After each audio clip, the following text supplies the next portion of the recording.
بسم الله الرحمن الرحيم. الرحمن علم القرآن خلق الإنسان علمه البيان. الشمس والقمر بحسبان والنجم والشجر يسجدان. والسماء رفعها ووضع الميزان ألا تطغوا في الميزان وأقيموا الوزن بالقسط ولا تخسروا الميزان. والأرض وضعها للأنام فيها فاكهة والنخل ذات الأكمام والحب ذو العصف والريحان. فبأي آلاء ربكما تكذبان؟ خلق الإنسان من صلصال كالفخار وخلق الجان من مارج من نار. فبأي آلاء ربكما تكذبان؟ رب المشرقين ورب المغربين. فبأي آلاء ربكما تكذبان؟ مرج البحرين يلتقيان بينهما برزخ لا يبغيان. فبأي آلاء ربكما تكذبان؟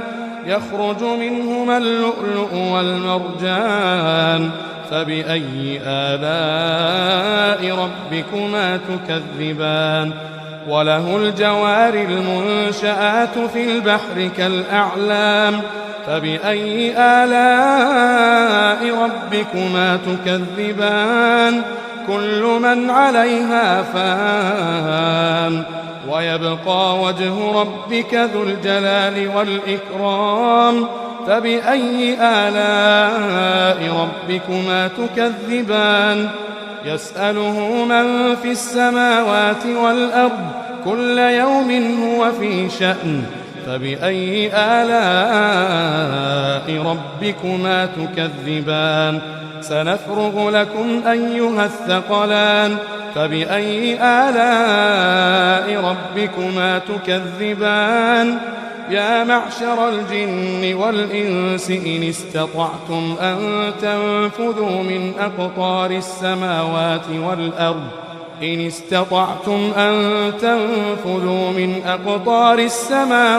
والأرض فانفذوا لا تنفذون إلا بسلطان. فبأي آلاء ربكما تكذبان؟ يرسل عليكما شواظ من نار ونحاس فلا تنتصران. فبأي آلاء ربكما تكذبان؟ فإذا انشقت السماء فكانت وردة كالدهان.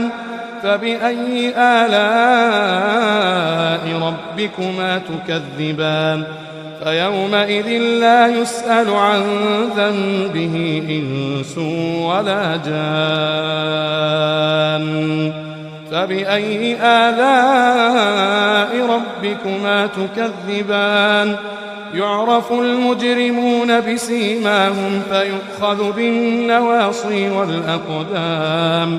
فبأي آلاء ربكما تكذبان؟ هذه جهنم التي يكذب بها المجرمون يطوفون بينها وبين حميم آن. فبأي آلاء ربكما تكذبان؟ ولمن خاف مقام ربه جنتان. فبأي آلاء ربكما تكذبان؟ ذواتا أفنان.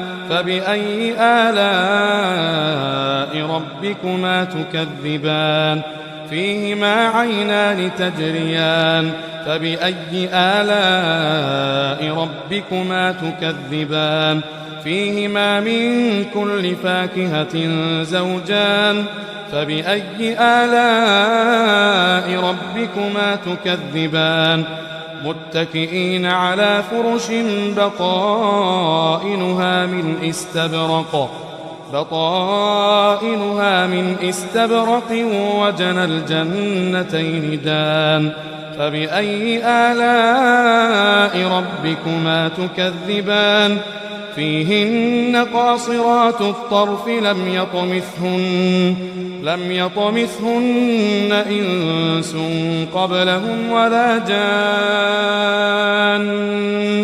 فبأي آلاء ربكما تكذبان كأنهن الياقوت والمرجان فبأي آلاء ربكما تكذبان هل جزاء الإحسان إلا الإحسان فبأي آلاء ربكما تكذبان ومن دونهما جنتان فبأي آلاء ربكما تكذبان مدهامتان